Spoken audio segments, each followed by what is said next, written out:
Hey everybody, I'm BluRay, aka the Terrible Australian of Super Podcast, and yep, it's back. After a 5 month long wait, I finally brought back my DVD Blu-ray update videos. Sorry for the long wait, guys. It's just the past 5 months have been hugely busy in a lot of areas.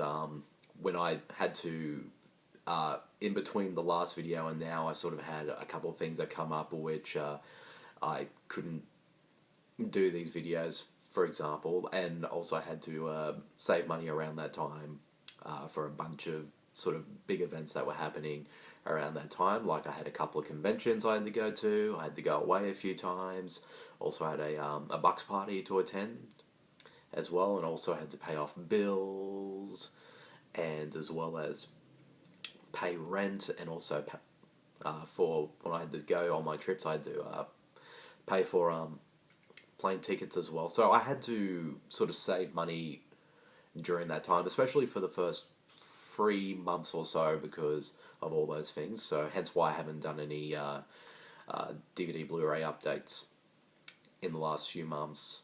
And also I haven't been buying much DVD and Blu-rays until recently. I think over the last 2 months or so I've gotten back into my DVD and Blu-ray collecting.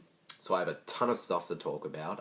I won't be talking about all the films that I've bought recently for this video, because if I did, this video would go on for at least an hour. So I'm going to sort of space it out over a couple of videos. But I have a ton of stuff there. You can't see it in frame, but I got a whole bunch of them just right there to talk about, and also a stack right here which you can't see as well, just off screen to talk about. But yeah, so again, sorry about the long wait, but it's back, and without further ado, let's get right back into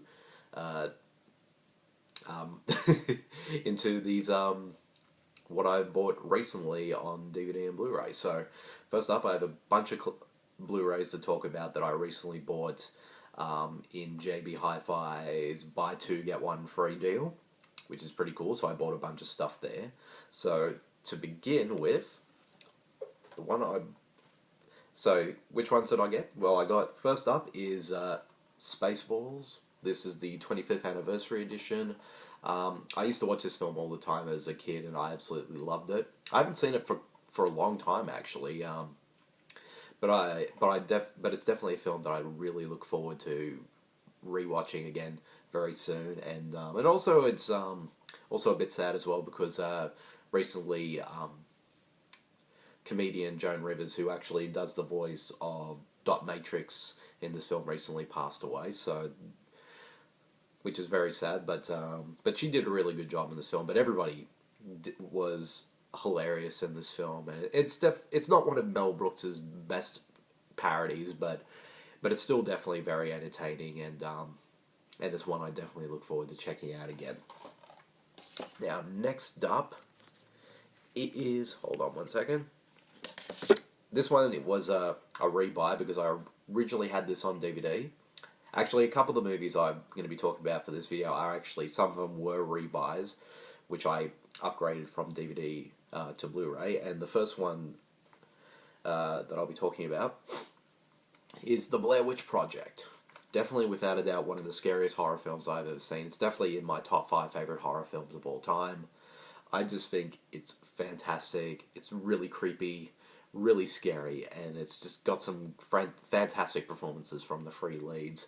And yeah, no, it's sort of this day and age is sort of, people either like it or hate it, but I absolutely love it. So, and it's, like I said, it's just a fantastic horror film. It's brilliantly well made, and it's scary and it still creeps me out to this day. So it's probably not the best film to sort of buy on Blu-ray, since, you know, the way it was shot and everything probably won't look as good in high def, and it looks about the same on as it did on DVD. And but I haven't had a chance to watch this yet, so I can't really say about the quality. But it's one I've been sort of umming and ahhing to buy for a while on Blu-ray, so I upgraded that from the DVD to this one. So look forward to checking this out again. Next up is the other upgrade, is Collateral. Now, this is a fantastic film from Michael Mann. Definitely one of my favorites. Probably after Heat and The Insider, this would be one of my favorite of his. It's just a great action thriller, and both Tom Cruise and Jamie Foxx are both excellent in this film, and especially seeing Tom Cruise in a cast against type of role. It has a great script, very well directed, and very intense. And I also love movies that sort of have a very high concept premise, and this is one that just does it brilliantly. And it's definitely one I haven't seen this for quite a while as well, so I definitely look forward to rewatching this as well. And yeah, and it's funny though. When I bought the DVD back when it came out, that was actually a blind buy, because actually when I wanted to see the film in the cinema, but by the time I had a chance to see it, it was already gone. So I just bought the film on DVD, and after that, I just absolutely loved it. It's one of my favorite films of Mann's, but it also made my top 10 films of 2004 as well. So it's a great film. If you haven't seen it, check it out. It's just awesome. Next up, in terms of upgrades, is another Tom Cruise film, War of the Worlds, which I think is probably, out of all the films that Steven Spielberg has made since 2000, this, in my opinion, is one of his most underrated. Like, even though it was very successful at the box office, I think it's just not as appreciated as much as some of his best works. And I think it's one of these post-2000 films, it's one of his best. And it's just it's a great film that really sort of captures the essence of the book as well, which I did read in high school, while sort of modernizing it as well. And also it has great performances. Tom Cruise, Dakota Fanning do great work here. I still don't get why people find Dakota Fanning's character annoying. Yes, I know she screams a lot in the movie, but you know, if that whole situation that happens in this film happened in real life, and if I was her age, I'd probably be screaming a lot too. So, and also what's great about this film, and one I think a lot of people should definitely check it out again, is that it's probably one of the best films that dealt with our post 9/11, and just the way, not just on a visual point, but also so thematically, it sort of deals with a lot of things that how we as a society felt after that event happened on September 11th. So, and I think this film does that. It captures everything about what happened around that time superbly in the guise of an alien invasion film. And it's definitely one to, if you haven't seen this or haven't seen it for a while or didn't care for it, I think if you give this film a shot again, and I think you would appreciate it much more on the second, on a rewatch. So, but I think it's a fantastic film. Just brilliant stuff by Spielberg. And also the other upgrade is the Texas Chainsaw Massacre remake from 2013.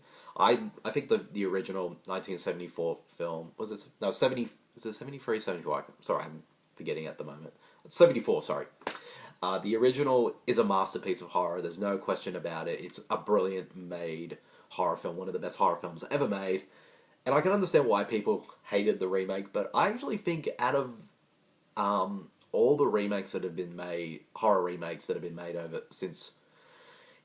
over the past 14 years, this is definitely one of the best, and it's actually one that actually stands on its own and does a really good job of capturing that sort of intense feeling that you get from the original. While it's not as grim or as grimy as that one, and this one's a bit more, well, it is gritty in its own way, but a bit more polished, but I still think it's a really intense horror film, full of great performances, and visually it looks spectacular, and I really look forward to checking this out again when I will very soon, just to see how it looks on a visual level on Blu-ray, because I think the Blu-ray would just do the visuals of the film justice. It's a really good remake. I really dug it, but I can understand people not liking it, so it's that one. Now the next two aren't upgrades. These ones I've seen and been thinking about buying for a while, so I bought them as part when the JB were doing the deal. And the first one, of course, is Bede, which is an Australian horror film, which is the premise is a bunch of after a tidal wave destroys a city, a group of survivors are stuck in a supermarket. Unfortunately, the flooded supermarket has sharks in it, so it's pretty much it should have been just called Sharks in a Supermarket. But yeah, it's an incredibly silly film. The acting isn't good, and the dialogue definitely isn't good as well. But it's silly fun, and if you enjoyed sort of cheesy horror films, it's definitely worth checking out. And I'd say it's better than all the. It's definitely a much more polished and more fun version of some of the stuff that's on the Sci-Fi Channel these days. So I enjoyed it. Like, it's silly, it's dumb, but I had a lot of fun with it. And next one is, and this is one I'm probably going to get a lot of crap for, but I am the terrible Australian, you got to remember, and that of course is Batman Forever. Yes, I know Joel Schumacher pretty much ruined the Batman films, but mostly with Batman and Robin. But I actually do enjoy Batman Forever. It's not a good film by any means, but it is enjoyable, and it sort of mixes it up a bit. You sort of had some sort of darker elements, while also sort of the really campy stuff that was that got blown out of proportion in Batman and Robin. But yeah, so it's a bit of a mixed bag of a film, but I still have a lot of fun with it, and most of the cast, for most part, were pretty decent. Yeah, it's silly, it's campy, it's over the top, but it's one that I've sort of grown to like over the years. First time I saw it as a kid, I actually hated it, but over the years I've actually, and after a couple of rewatches and stuff, I've sort of grown to to like it and just enjoy it. Like I said, it's definitely not one of the best Batman films at all, but it's silly fun, and it's definitely a lot better than Batman and Robin, that's for sure. So that's that one. Now back to, I almost fell down. Back to upgrades. Now the next, so the first, for the next two. Now back to upgrades for a second. The next ones I want to talk about, of course, are Wayne's World and Wayne's World 2. I think these two are hilarious comedies, and these are ones I've watched many times over the years. But if I have to say which one of the two I actually prefer the second one a little bit more, because I don't know, I've always just enjoyed this one much more. That's not to say the first one isn't awesome, because it is, but I don't know, there was something about the second one that I quite enjoyed. Or maybe it has some of my favorite comedy moments are in this film, and it's just, and also there's some great dialogue scenes that just make me laugh. So and these ones, I actually had these two on DVD, but I upgraded them to the Blu-ray, so I definitely look forward to checking these out again very soon. And finally, no, these aren't upgrades. These are ones I've been wanting to buy for a while now, but I've only just gotten around to buying them. And that, of course, is Blade 2 and Blade Trinity. Now, you're probably wondering, why didn't I buy the first one? I don't actually have the first one yet, but for some bizarre reason, the first film wasn't on sale, but these two were for some bizarre reason, so I just ended up buying these two. Blade 2 is a pretty awesome sequel, probably better than it is better than the first one, and not because that Guillermo del Toro directed, it's just an all-round better film in so many ways. And the second film, this third film, Blade Trinity, yeah, it's the weakest one of the series, but I don't think it's as bad as many people made it out to be. It is a flawed film, and Blade, for most part, is kind of sidelined throughout most of it, at the expense of sort of introducing a whole bunch of new characters. But it's okay. Like, it's a fun film, but definitely could have been a much better film. But yeah, but it's definitely Blade 2 that's pretty awesome, and once and I will get around to buying the first one very soon, but I just haven't had a chance to buy it yet. But this is a series I've been wanting to get for a while now, so I look forward to checking these out again as well.